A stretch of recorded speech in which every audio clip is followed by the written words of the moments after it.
1-877-9 no spin. Let's bring in Juan Williams. He's a Fox News contributor, also an NPR contributor. He has written a book called Enough, and it's out in paperback. Is that correct, Williams? That's right, Mr. O. All right. It's a good book, and we recommended it when it was out in hardback, and now it's a lot cheaper, so everybody should buy it.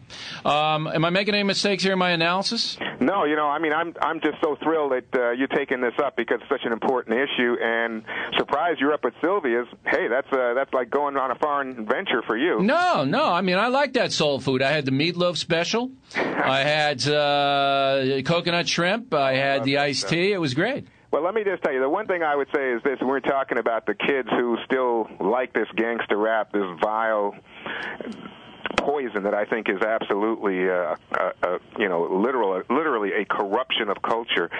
I think that what you got to take into account is that it's still a majority white audience, young white people who think they're into rebelling against their parents, who buy this stuff and think it's just a kick. It's just a way of expressing their anti-authoritarianism. But it's a different dynamic, though. Exactly right. Because the young white kids don't have to struggle out of the ghetto. Right, and also I think they can have that as one phase of their lives. Yeah. I think too many of the black kids take it as, that's what it means to be authentically black. That's how you make money. That's how you become rich and famous and get on TV and get music videos and either get the boys or the girls. The girls think they have to, be half naked and spinning around like they're on meth in order to get any attention. It really corrupts people, and I think it adds, Bill, to some serious sociological problems like the high out-of-wedlock birth rate because of this hypersexual imagery that then the kids adapt as some kind of reality. I mean, it's inauthentic. It's not in keeping with great black traditions of struggle and excellence from Willie Mays to Aretha Franklin, but even in terms of academics,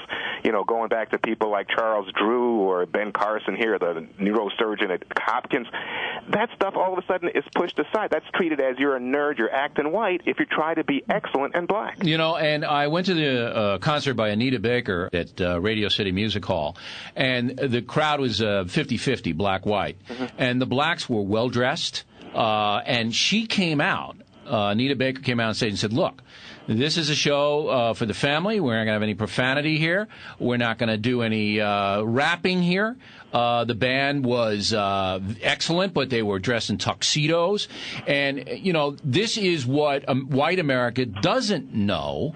Particularly people who don't have a lot of interaction with black Americans. They think that the culture is dominated by Twista, Ludacris, and Snoop Dogg. Oh, and it's just so awful. It's just so awful because, it's literally the sewer come to the surface, and now people take it that the sewer is the whole story. That's right. Oh, there wasn't one person in Sylvia's who was screaming, MFer, I want more iced tea.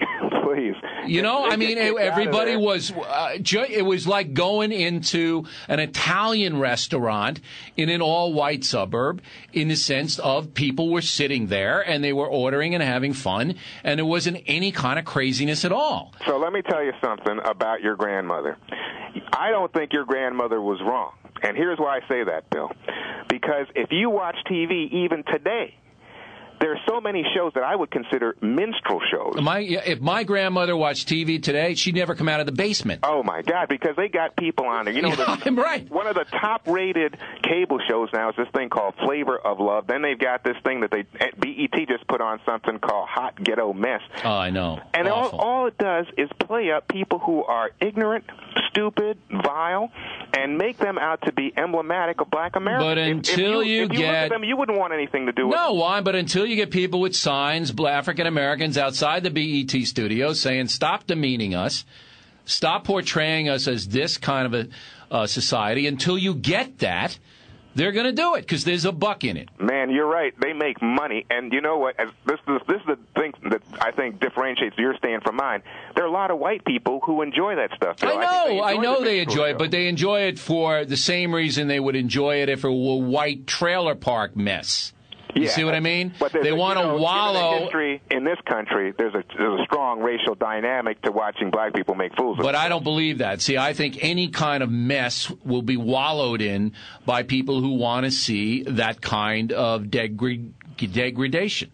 I don't think it's, we want to see black people in particular be degraded. I think they want to see anybody be be degraded. And I'll point to the other white reality shows like Big Brother and all of this crazy stuff. Well, the thing is that I think there's going way back to all the kind of stereotypes that apply so negatively to blacks, lazy, not as intellectually involved, not caring for their families. That stuff has had sticking power through the years in American history, and in large part helped to, foster oppression and segregation and discrimination. And I just think it shows up in those shows in a way. It does. Like you were saying, the rap videos and the rap music, the white kids may buy it, but they move on. They don't get stuck there. The black kids get stuck there. Sure. They think this is the way forward, whereas the white kid is, 3 months of this, and then he's on, and his father's slapping him and saying, hey, you're not getting a tattoo of a panther on your neck. All right? Yeah, exactly. Now, I think the most positive role model in the black entertainment community is Will Smith right now in America. I think he is at the top of the chart. But for Will Smith is outnumbered 10-1. And, this is a guy who I've watched from Fresh Prince all the way up to being perhaps the most sought-after movie star in the world.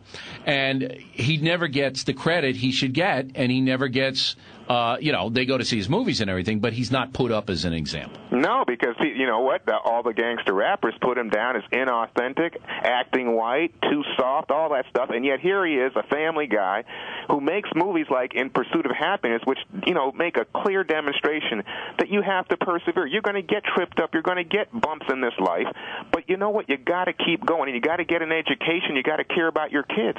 Positive images.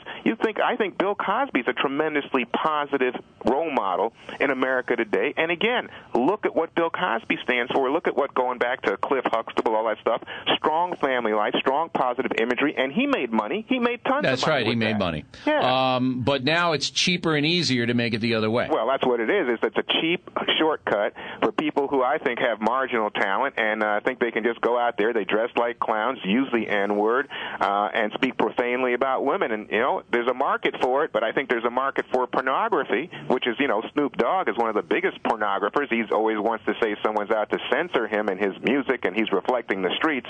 Balderdash, Mr. O'Reilly, balderdash. Yeah, well, I'm one of his biggest critics. I mean, if we're up to me, he'd be in the penitentiary. And can you believe that advertisers use that guy and promote him? Well, that may change, Juan, as Twister found out. Well, it was zero in on it. Juan Williams, everybody. The book is Enough, out in paperback, and we hope you check it out. Very fine book.